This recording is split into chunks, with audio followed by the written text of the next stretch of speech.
sofrimento faz parte da vida. No mundão só ilusão ferida que não cicatriza. É esse coração de pedra que envenena sua alma, que te corrói por dentro, que tira sua calma, te faz afogar a mágoa num copo de cachaça pra depois te destruir no passe de mágica. Isso tudo é consequência dos seus próprios erros. A ilusão que mata aos poucos vai te consumindo. Gosta da fumaça do cigarro ou da marafa.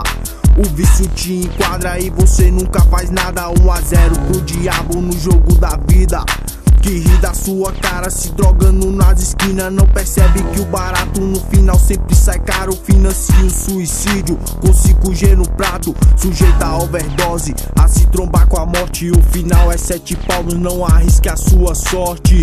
Vê que essa porra não vale sua vida. Não se autodestrói jorrando sangue das narinas. Ou um dia vou te ver encarqueirado de cadeia, ou na mesa do legista com veneno na veia. Compreendo o motivo da sua falta de sorriso, mas dá pra ser feliz seguindo outro caminho, o da paz, do amor. Sem pulso algemado, sem missa de 7º dia, sem caixão lacrado. Esse sistema que corrompe sua mente te faz pegar a pistola, meter um assalto com 3 no pente. Limita sua vida, fecha a porta de saída. E parceiro, é só Deus para reabi-la.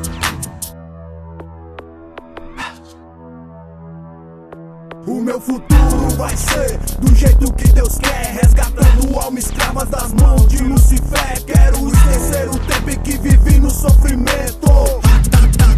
Rajada de veneno. O meu futuro vai ser do jeito que Deus quer, resgatando almas escravas das mãos de Lucifer. Quero esquecer o tempo em que vivi no sofrimento. Rajada de veneno. Futuro desperdiçado, fim de carreira drástico, pulsos algemados.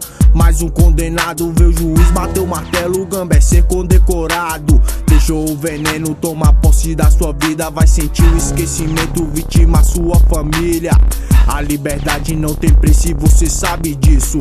Atitude não é só foto na parede do distrito. Não valeu matar o boy num assalto da mansão, pro flautista te apontar o dedo na averiguação. Não pensou na sua família antes de lotar o peito. Profissão perigo é risco e não te levou pra frente. O choro de uma mãe no domingo de visita comove e emociona na hora da despedida. Notícias das ruas são a causa da saudade. O barato fica louco pra quem pede a liberdade. Percebi que era ilusão, meu desejo pelo crime. Tô disposto a mudar o cenário desse filme. O meu futuro vai ser do jeito que Deus quer, resgatando as almas escravas das mãos de Lucifer. Quero esquecer o tempo que vivi no sofrimento.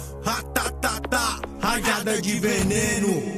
O meu futuro vai ser do jeito que Deus quer, resgatando almas escravas das mãos de Lucifer. Quero esquecer o tempo em que vivi no sofrimento.